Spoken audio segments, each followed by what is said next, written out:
Yes! Este efectiv tot ce aș putea să-mi doresc de la un baton. Că nu-mi imaginez să mă duc la Oșan în fiecare zi și să îmi cumpăr banana. Hey, what's up? Hello! Bine ați venit sau revenit pe canalul meu de YouTube. Numele meu este Raluca Docan, pentru cei care nu știu deja. Iar astăzi tocmai am revenit dintr-o excursie superbă în capitala Ungariei, Budapesta. Și, ca de obicei, mi-am luat o groază de snack-uri noi de acolo, pe care nu le-am mai găsit în România, ca să le încerc. De data asta nu trebuie să mai cumpăr o întreagă valiză nouă pentru ele. Nu mi-am mai luat chiar atât de multe, însă sunt sigură că o să fie foarte interesant. Și hai să trecem la degustare. O să încep cu Balaton XXL. Văd că este de la Nestle, de obicei nu cumpăr chestii de la ei sau încerc să nu cumpăr. Nu sunt sigură că mă așteptam să fie napolitană. Nu văd să scrie nicăieri cu ce e, dar bănuiesc că are ceva cafea înăuntru sau ciocolată. Îmi place foarte mult partea de napolitană și faptul că este crunchy, dar cumva gustul ăsta de ori boabe de cafea, ori de cacao nu mă încântă atât de tare. Cred că trebuie să-i dau cam o nota 7 din 10, pentru că cu siguranță am mâncat batoane mai bune. Apoi avem banana. Sincer, n-am luat-o special banana in chocolate. N-am luat-o special pentru degustare, dar n-am mâncat-o acolo, așa că whatever. Înăuntru are ceva mus cu gust de banane, iar în afară este destul de crunchy ciocolata. Cred că dacă ar fi singurul lucru dulce pe care îl mănânc într-o zi, aș mânca mai des, dar dacă ar fi să mai mănânc și altceva, ar fi mult prea dulce. Mi-aș mai lua și altă dată. O să-i dau nota 8 din 10. Oare e prea mult? Cred că totuși e prea mult. Cred că o să rămân la un 7. Pentru că nu-mi imaginez să mă duc la Oșan în fiecare zi și să îmi cumpăr banana. Ceva mai exciting. Nu vreau să citesc asta, pentru că sunt sigură că nu o să iasă bine. Dar îmi imaginez că sunt un fel de biscuiței din aceea pe care îi mănânci cu ceașca de cafea. Și văd că este desenată o alună și nu pot să-mi imaginez ce gust ar putea avea. Am emoții. Nu sunt destul de crunchy pe cât mă așteptam, dar cu siguranță au o textură plăcută, deși sunt mai spre partea de caramea. Gustul este extraordinar deosebit. Mai întâi are un fel de gust de miere și apoi, cu cât mesteci mai mult, are un gust de unde arahide. Wow! Sunt sigură că de ăștia mă juce și mi-aș lua zilnic. Cum o să fac să-mi ajungă ăștia 3 ani? Cred că trebuie să le dau nota 10. Nu sunt sigură că este unguresc, pentru că l-am luat de la Aldi, iar unele chestii de pe aici sunt scrise mai degrabă în germană decât în maghiară, însă este lapte cu vanilie, dar eu iubesc vanilia, însă ăsta are un gust foarte puternic de chimicale, adică mai degrabă e ca și cum ți-ai lua, nu știu, un praf, ceva, și să-l pui tu în lapte și să aibă gustul ăsta. Din cauza asta o să trebuiască să-i dau nota 4 sau chiar 3. Nu cred că există o circumstanță decât dacă aș fi cumva într-un deșert și n-aș mai fi băut apă de 3 zile în care să vreau să îl mai gust pe ăsta. I'm sorry. Acum avem Bombi. Nu am absolut nicio așteptare de la Bombi. Nu-mi place ambalajul deloc. Dar poate că îmi va face o surpriză. Cred că e lipit, cred că ar trebui să fie așa ca un sandwich. Am pornit cu 0 așteptări și nu m-a dezamăgit deloc. Este un fel de turtă dulce învelită cu ciocolată, însă e o ciocolată super, super bună, iar înăuntru este un gem, cred. Văd că scrie gem de căpșuni și nici nu e prea dulce. Are o consistență așa spongy, dar faptul că are învelișul ăla de ciocolată care e atât de delicios îl face greu de uitat. Da, de asta clar mi-aș mai cumpăra. Nota 10. Asta este genul de băutură pe care mereu cred că am impresia că n-am mai băut-o niciodată și de fapt o beau de fiecare dată, pentru că nu pot să-mi imaginez că nu am gustat din asta, însă nu mi-aduc deloc aminte momentul în care am făcut-o. Dar fiind Kinley, bănuiesc că e un fel de Schweppes și sigur e o variantă pe care am mai gustat-o.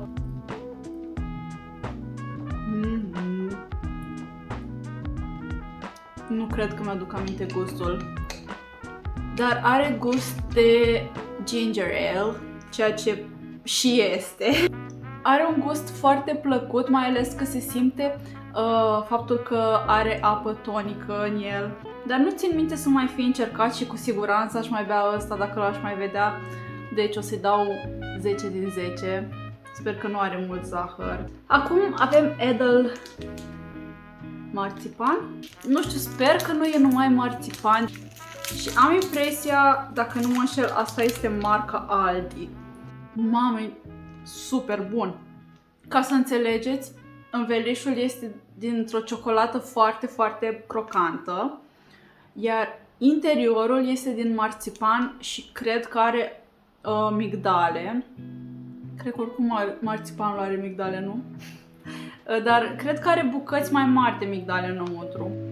Este efectiv tot ce aș putea să-mi doresc de la un baton. Nu sunt sigură că am mâncat vreodată un marțipan mai bun decât ăsta.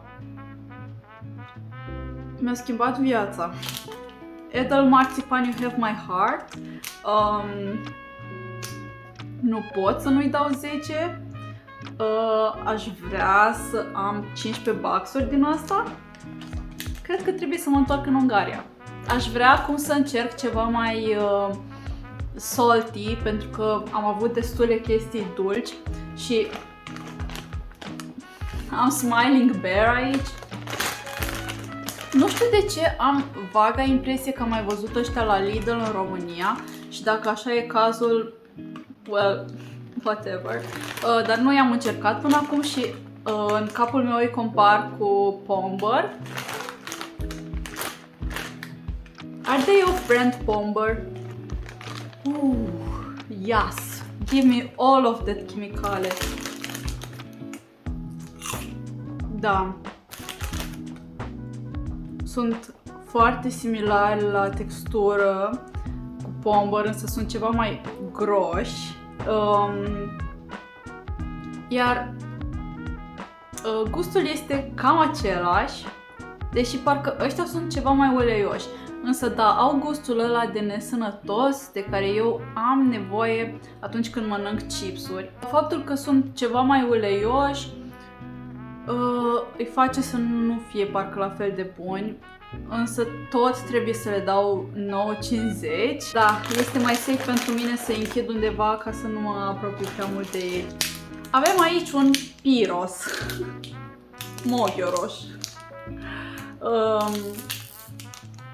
care are 36% ceva.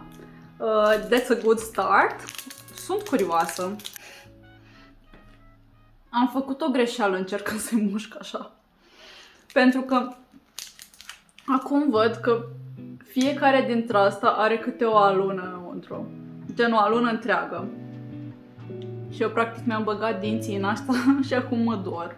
Sunt plăcut impresionată de faptul că au atâta alună înăuntru. Însă partea de alună, dacă ar fi cu mai puțină ciocolată, sunt sigură că aș prefera-o. O să trebuiască să-i dau nota 8,50 din 10. Pentru că este într-adevăr bună, dar e cam dulce. Poate mai am multe. Am Choco Cocuzos, probabil cocos. Îmi imaginez că este ca un salam de biscuiți, dar s-ar putea să mă înșel foarte tare. Este de o formă așa circulară, iar înăuntru pare că are ceva cremă. Let's see. Nu e salam de biscuiți pentru că nu are rahat, însă are gust cam de salam de biscuiți sau mai degrabă de ciocolată din aceea de casă. Și înăuntru, de fapt, nu cred că e cremă, este chiar mai mult cocos. Ceea ce e superb. Până în momentul ăsta nu știam că am nevoie de asta în viața mea. Wow. Parcă te-ai aștepta că având atâta cocos e ceva gust puțin mai natural. Însă cred că au băgat cam mult zahăr. Mă pot imagina pe mine stând la birou în fiecare zi și deodată lovindu-mă o poftă de treaba asta. 9 din 10. Yeah. Hai să mai mănânc ceva sărat. Aceste chipsuri cu oregano și roșii, cred. Cred că tot marca Aldi. După cum știți, noi nu avem Aldi în România, cel puțin n-am văzut eu până acum. Nu prea. Nu prea e bun. Au un crunch foarte bogat și foarte plăcut, care nu s-ar găsi la niște chipsuri făcute din mere uscate sau chestii din astea care se mai găsesc. Și sunt într-adevăr oarecum sărate, dar parcă le lipsește acel gust de nesănătos, acea sare intensă. Chiar se simte gustul de roșii, dar mai degrabă sunt on the sănătos side. Sunt puțin scârboase. Comparativ cu alte snack-uri pe care le-am încercat în alte țări, pe astea le-aș putea termina, adică fără probleme aș putea să mănânc toată punga asta. Hei, Editing Raluca aici. Nu se pot termina. O stat în frigider aproximativ 2 luni, nu s-a atins nimeni de ei, nici măcar Victor, care Victor mănâncă orice, e așa ca un fel de țap. Dar să recumpăr, nu.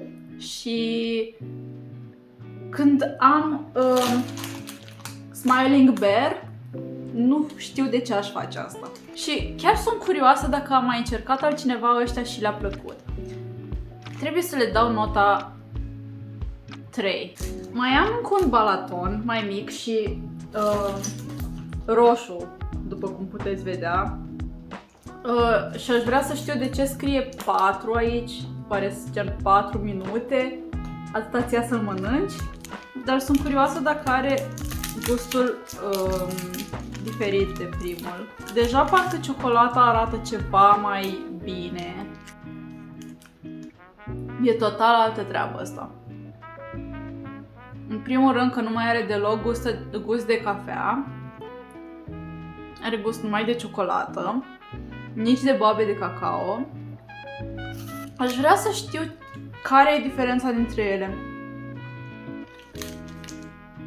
Și pentru ce ăsta este atât de bun. Are gust cumva de napolitane Joe. Nu m-aș duce chiar atât de departe încât să zic că au gust precum Hanuta, pe care le iubesc cu toată ființa mea. Însă au un gust destul de bun și mai degrabă aș mânca de astea decât de celelalte, așa că o să le dau nota 9. Nu, 9 e prea mult. 9 e prea mult, deci 10 e pentru Hanuta, 9 e pentru Dumnezeu, 8.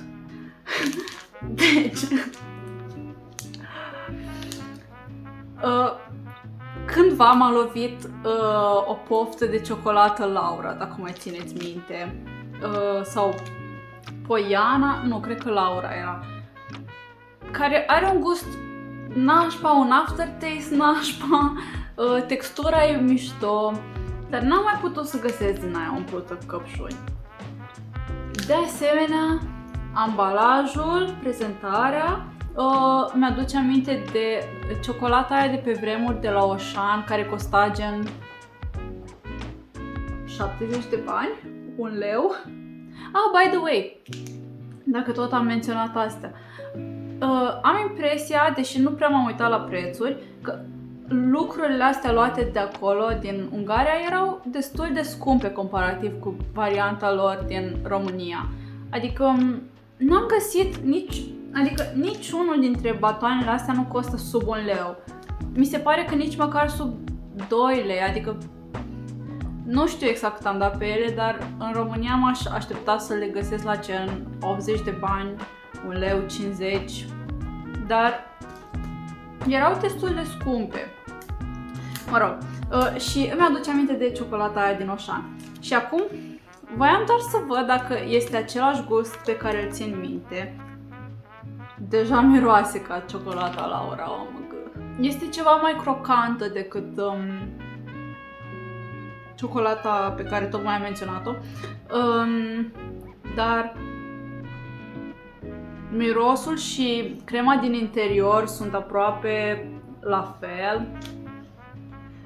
Însă ciocolata de deasupra parcă este de o calitate ceva mai bună. Tibi, ai 6,50 de la mine. Aici avem Tidbit. Tidbit seamănă cu un baton proteic, deși pe ea scrie Milk Chocolate and Cherry Brownie. Mamă, câte prostii bag în mine. Mă dor dinții de la ele. Da, este acoperită cu un strat destul de gros de ciocolată, iar el miroase foarte tare a cireșe. Poți să numești asta brownie?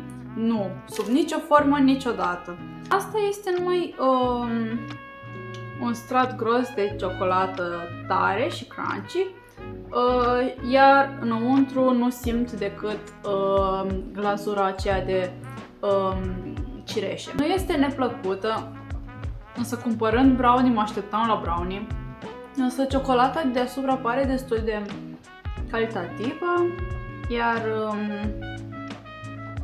crema nu este rea, cred că în jurul notei 7. Văd că asta este tot de la Rocher. Ce diferență între ambalaje, adică asta îi zice că e mult mai high-end decât asta. Cred că este varianta lor mai ieftină. Mai am 3. Wish me luck. Moments. Bănuiesc că este napolitană cu lapte și cu ciocolată. Sunt foarte excited despre asta.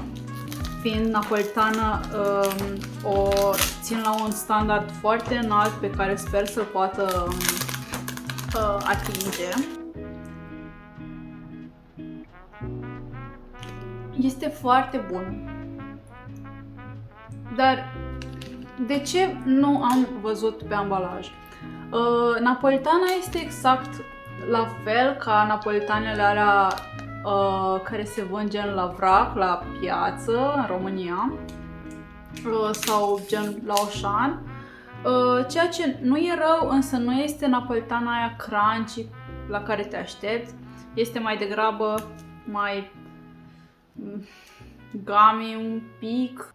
Interiorul este bun, ciocolata este numai pe margine, nu și în interior, ceea ce e foarte ok, dar interiorul parcă mi-aduce aminte puțin de un lapte praf. Dacă trec peste faptul că napolitana este din aceea mai subțire, cred că pot să-i dau și ăsteia nota 7, 7,50 chiar. Dacă nu aș vrea ceva foarte dulce, ceea ce de obicei nu vreau ceva foarte dulce, aș fi foarte încântată de asta. Am o mică bombonică, ciocolățică Montenegro. Am găsit-o în același loc cu bomboanele alea cu Mozart pe ele, probabil le știți. Și bănuiesc că este cam din aceeași gamă, gen așa mai classy și high-end. Are un miros de alună într-un fel, cred. Damn, nu mă așteptam la asta. Are în interior un fel de vafă, gen cornetul ăla de la vafă, delicioasă, și exteriorul de asemenea chiar pare de o calitate excepțională, adică dă-mi orice cu napolitană și eu o să fiu mulțumită. O să-i dau nota 9 pentru că este și așa mică și gen destul de dulce cât să fie o singură porție asta. Iar dacă mă uit bine înăuntru, cred că are și niște mici urme de alune, which is even better. Și mă bucur că nu am alergie la alune. Iar ultima chestie pe care o să o încerc este acest Milk Mouse, adică sunt mai mulți. Nu știu deloc la ce să mă aștept. Ambalajul este super drăguț și dacă au formă de șoarec o să înnebunesc. Milk Mouse. Da! Doamne, ce e asta? Oh. Cum să-l mănânc? Frate! Wow, ăsta este nici mai mult, nici mai puțin decât o să inserez pe aici o poză. O chestie din selecția Kinder. Nu diferă cu absolut nimic de asta și sunt delicioase. Deși parcă astea au puțin mai multă alună acolo înăuntru, which is even better. Și din nou, e mult mai bine pentru că sunt atât de mici, pentru că nu-mi vine să mănânc dita mai batonul de ciocolată. Mai degrabă mănânc una de asta. Da! This is what I mean!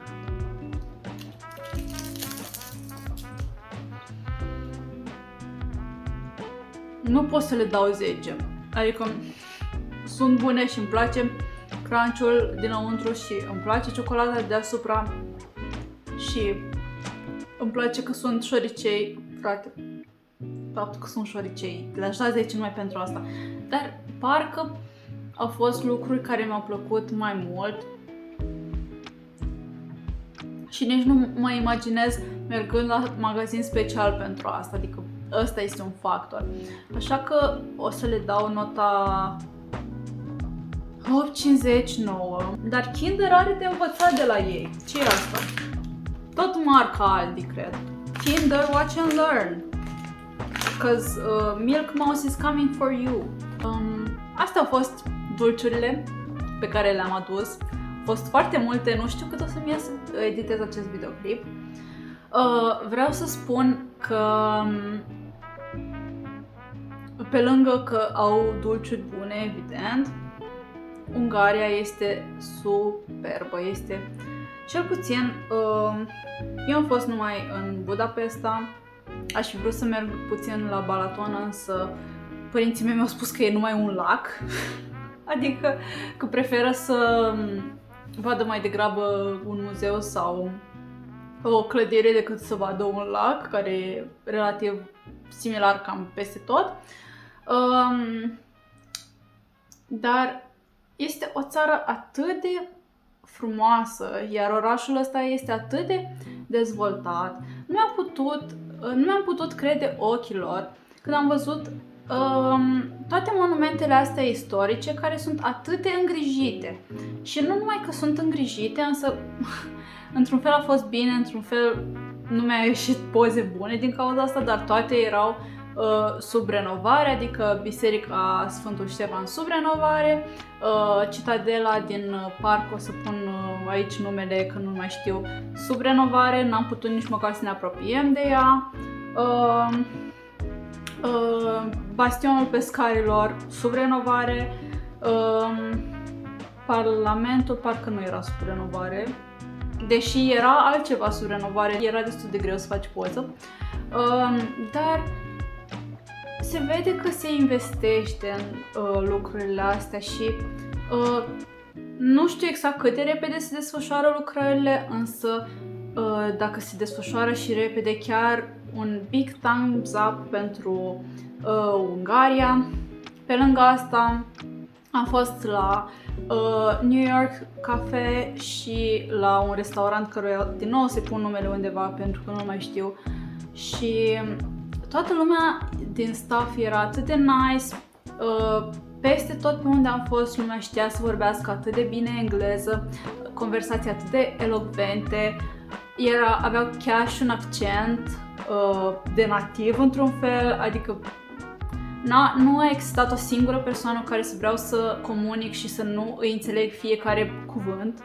Peste tot era curat, muzeele erau foarte bine dotate, foarte frumos aranjate, expozițiile erau superbe.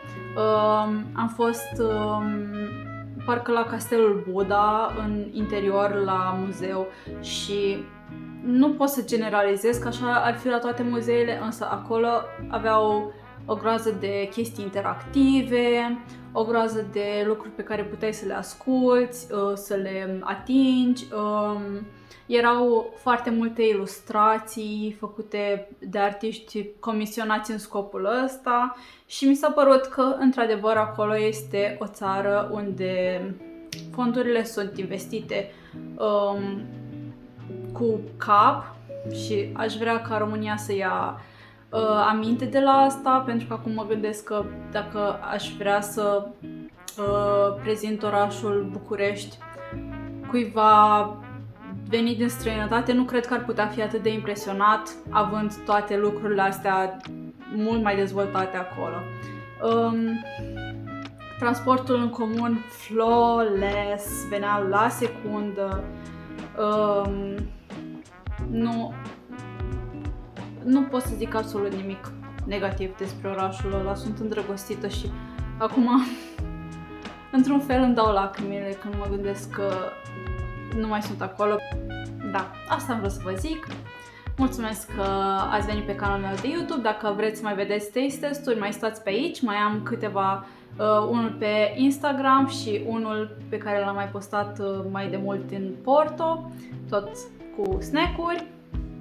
Și dați un mare thumbs up, un subscribe și ne mai auzim.